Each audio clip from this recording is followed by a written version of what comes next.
Bonjour à tous, c'est Jean pour votre podcast en français pour réussir. Alors ici, on parle d'examen, DELF, DALF, TEF et TCF. On regarde des sujets pour progresser ensemble. On parle des moyens de s'améliorer et de réussir à ces examens. Aujourd'hui, on va faire un épisode entretien avec l'un d'entre vous. C'est Daniel qui a passé son TCF et qui va nous parler de son expérience par rapport à cet examen. Bonjour Daniel. Bonjour Jean, merci pour l'invitation et bonjour à tous. Avec plaisir. Et merci à toi. Tout d'abord, merci d'avoir accepté cette invitation. Et puis, je trouve que c'est très bien de ta part, c'est très gentil de partager toute cette expérience par rapport au TCF. Et ça va aider beaucoup de gens, je suis sûr. Alors, est-ce que tu peux rapidement te présenter ? Oui, bien sûr. Donc, salut à tous. Je m'appelle Daniel Munguia. J'ai 28 ans et je viens du Mexique, mais j'habite maintenant à Québec. Et ça fait un an que je suis arrivé ici à Québec. Et bon, après un an, je viens de faire un TCF pour avoir les documents officiels pour parler en français. Donc, je viens de réussir avec cette test. C'est un défi aussi pour moi-même. Ouais, c'est sûr, ouais, c'est un défi, c'est pas facile l'examen en français. Alors TCF, tu as choisi de passer ce TCF par rapport, tu avais besoin en fait, de prouver ton niveau en français, c'est ça ? Oui, j'avais besoin de démontrer que je peux parler en français. Donc c'était par rapport à une immigration que tu voulais faire ou c'était professionnel ? C'est par rapport à une procédure que j'aimerais commencer à faire pour avoir la résidence du Québec. Donc, à ce moment-là, c'est nécessaire d'avoir un niveau B2. Ok. Et pourquoi est-ce que tu as choisi le TCF et pas je sais qu'il y a le TFAC aussi ? Oui, la TFAC, parce qu'il n'y avait pas beaucoup de place ici à Québec, c'est un peu compliqué d'avoir trouvé de place. Et j'ai regardé la page, l'école, et j'ai trouvé comment dire, la place. Mais oui, je comprends qu'il y a un examen par rapport à les mots, le langage québécois, québécoise, oui. Donc, oui, c'est ça, mais pour le TCF, ça a été bien passé. D'accord. Il y avait plus d'opportunités pour le passer. Ouais, d'accord. Alors, donc, tu étais déjà au Québec, alors, en fait, quand tu as passé cet examen ? Oui, en fait. Je passe les mois passés, le mois de septembre. J'ai fait l'examen. Je pense qu'il a attendu 12 semaines pour avoir les résultats. Ok, d'accord. Ouais, c'est ça. Donc, tu étais déjà à Québec, c'est parce que, en fait, tu travaillais déjà ou comment ? Qu'est-ce qui fait que tu étais déjà sur place ?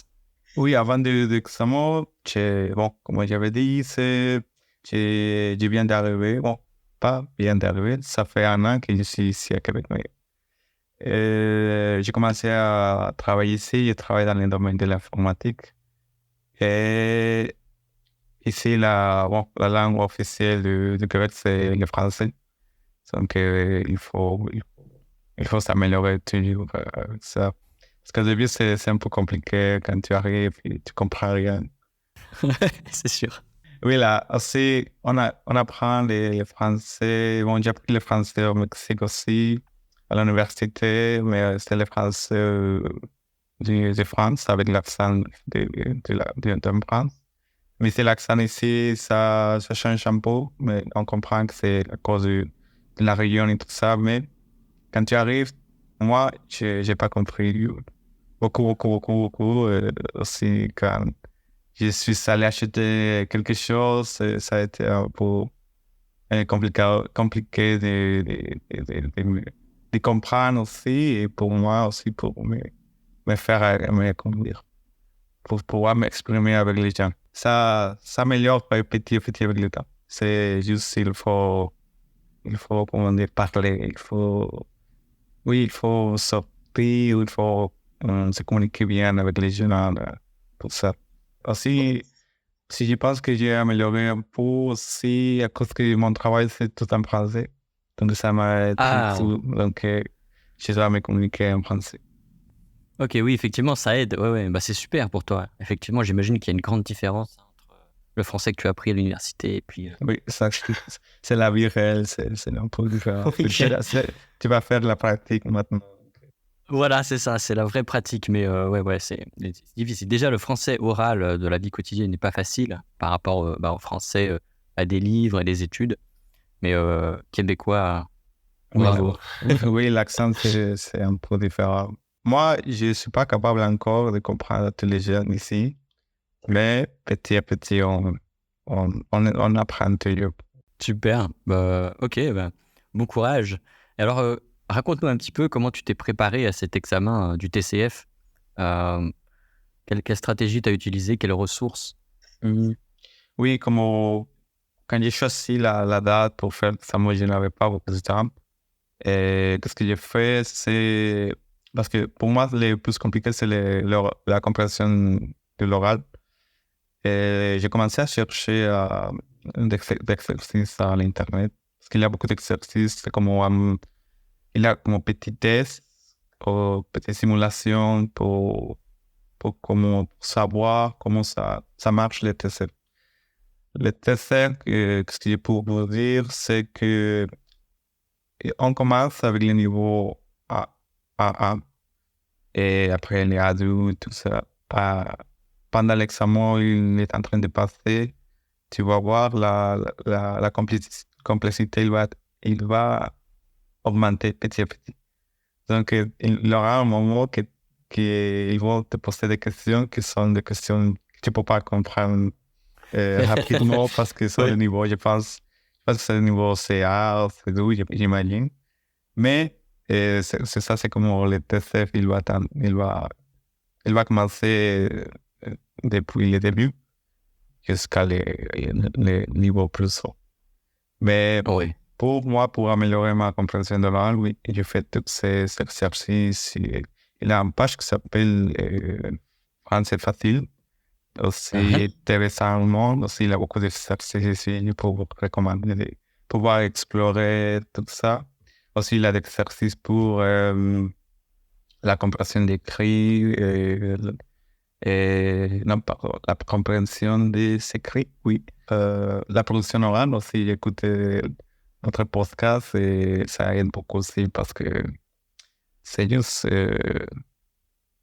être avec le français toujours. C'est juste pour se dire que il faut pas arrêter de parler aussi parce que c'est important de perdre comment dire, les peurs ou si tu es gêné encore pour parler le français, il faut, comment dire, il faut parler. Ouais, d'accord. Il faut pas avoir peur de faire des erreurs. Je vois que tu parles de manière assez fluide et je pense que c'est ça qui t'a aidé aussi. Je pense que tu parles. Bon, il y a des petites erreurs, mais c'est pas grave. Tu parles, tu pratiques et je pense qu'effectivement, c'est une très bonne approche. Oui, aussi, les gens aussi sont gentils parce que parfois, il y a des gens qui vont te corriger, ils vont te dire, ah, est-ce que tu peux prononcer comme ça? Ou, oui, ça aide beaucoup aussi de parler avec des gens en français.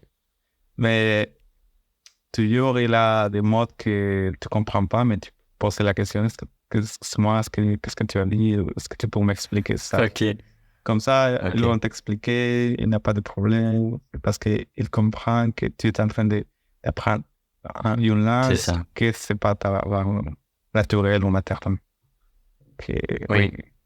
C'est important ce que tu soulignes là, de oser à la fois dire des phrases dont on n'est pas sûr de la construction, des choses comme ça, et même demander de l'aide, toujours utiliser son environnement pour progresser et partir d'un postulat que les gens, ben, la plupart du temps, ils sont très sympathiques et ils nous aident beaucoup. oui, c'est ça. Aussi, une autre chose que j'ai D'accord. fait pour me préparer, c'est moi, j'ai étudié juste une journée, un test, par exemple. Aujourd'hui, je vais étudier juste la compréhension de l'oral. Parce que je ne voulais pas me stresser avec tous les tests et tout ça. Donc, Je pense que j'ai fait plus attention comme ça qu'utiliser les 4 tests. Ok, ça aussi c'est intéressant. Donc te concentrer plutôt sur une seule ressource à la fois et passer une journée complètement sur un texte, sur une compréhension orale, plutôt que de t'éparpiller, te disperser. Donc tu as choisi de concentrer ton attention sur quelque chose en profondeur. Si il y a la production écrite, je pense que c'est le plus compliqué pour moi. D'accord. Parce qu'à l'heure actuelle, on n'écrit pas beaucoup. On écrit, mais on se corrige avec les correcteurs de notre ordinateur.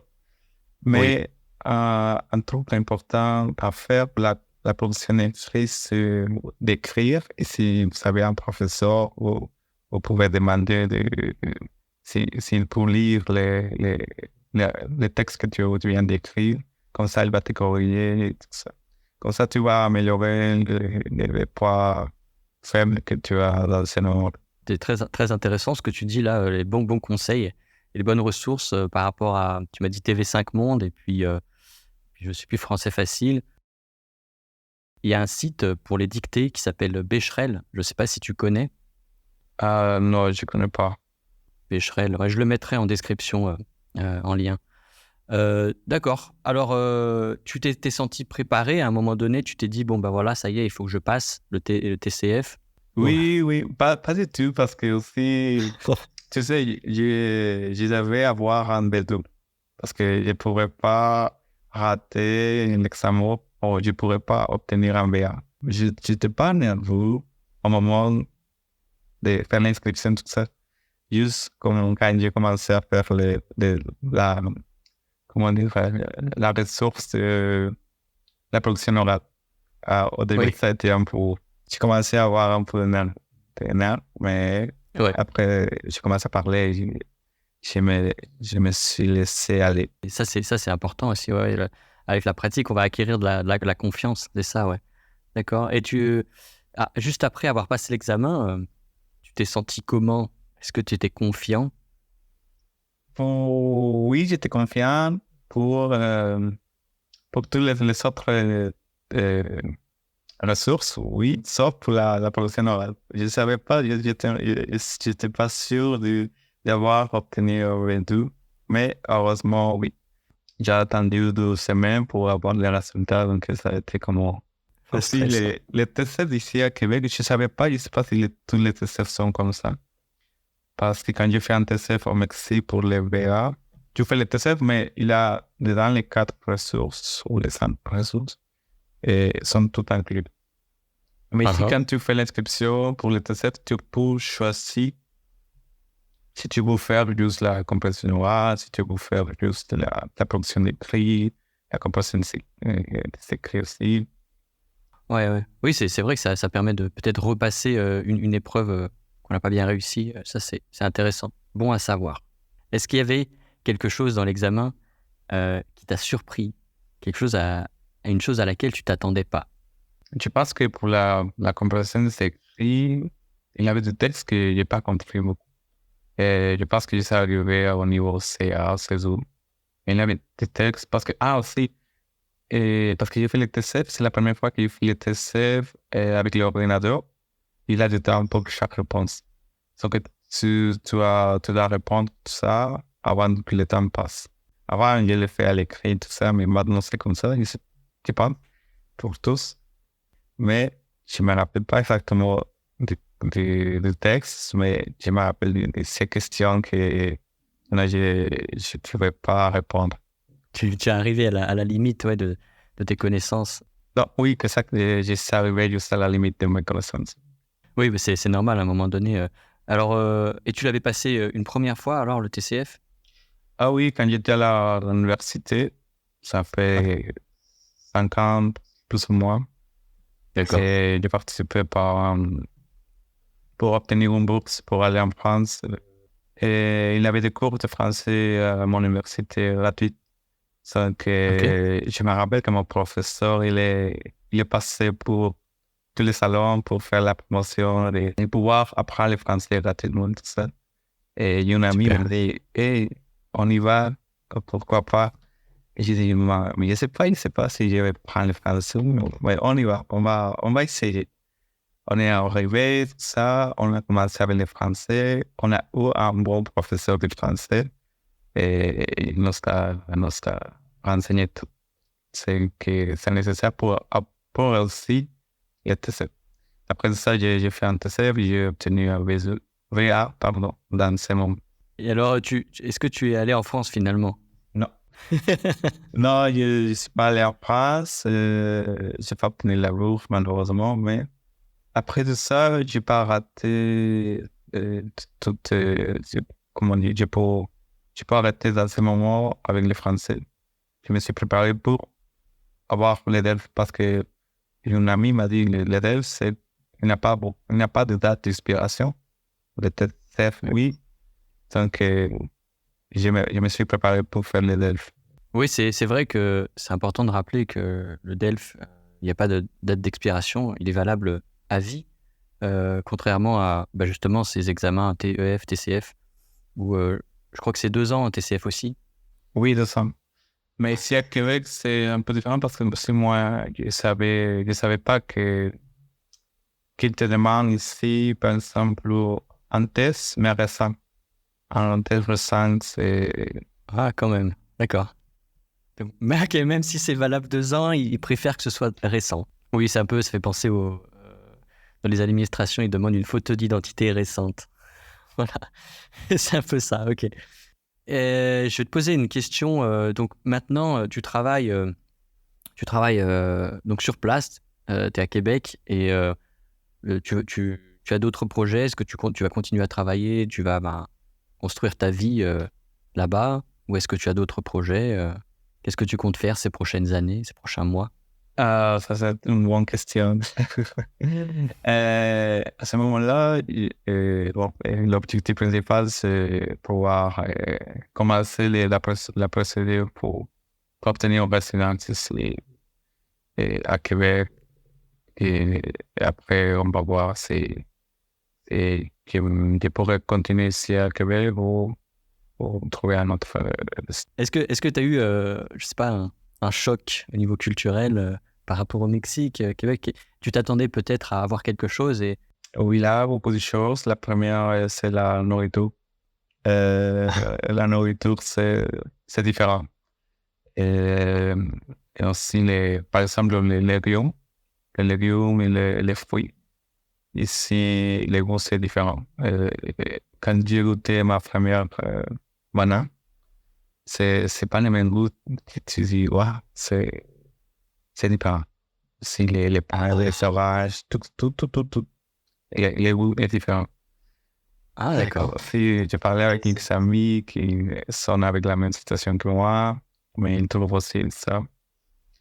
Aussi, un autre choc culturel, c'est la partie sociale, je pense. Parce que nous, on est habitué à être plus chaleureux, plus amical.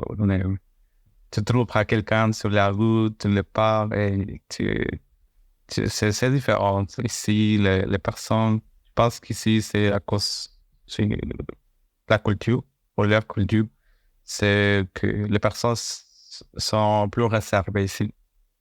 Donc,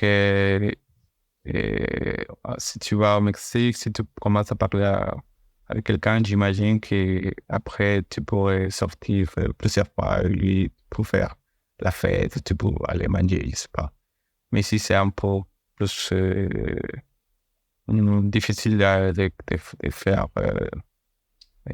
la partie sociale. D'accord. C'est intéressant, ouais, c'est un aspect important pour s'intégrer. Oui, c'est pour s'intégrer, oui, mais aussi, il faut poser la question. Il faut rester la glace et de notre côté, d'essayer de pas arrêter à faire les amis, tout ça. Ok. C'est bien ce que tu dis, ouais. C'est essayer, essayer, c'est déjà réussir. Je pense que tu as tout à fait cette philosophie avec toi, là, de tenter d'aller aller de l'avant.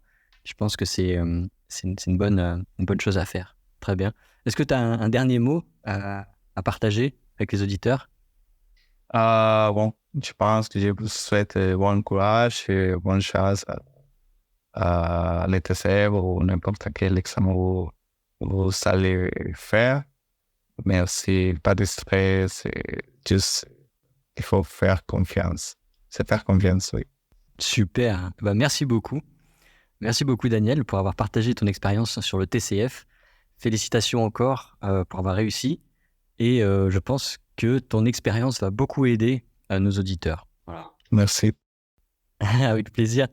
Et donc, si nos auditeurs, si vous avez passé le DELF, le TCF, le TEF Canada, TEFAC, etc., et si vous voulez partager comme Daniel votre expérience, eh bien, n'hésitez pas à me contacter via le site getsetfrench.com. Bien sûr, il y aura la transcription de l'épisode qui sera disponible en lien dans la description.